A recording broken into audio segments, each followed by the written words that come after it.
Dan por satang Shibnai, ka election siya ka KHASI Hills Autonomous District Council, pat Giant Hills Autonomous District Council.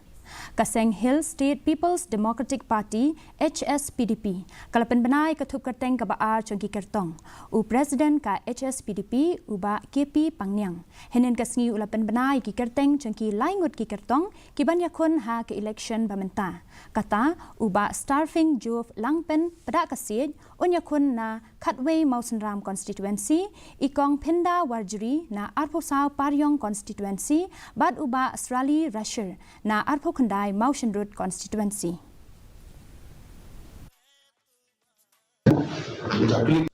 Yes, the second list of the candidates of the party will be announced immediately after this evening. But it's not yet the final list because we are still having some friends that we are on the process to scrutinize the list of the candidate in the final list.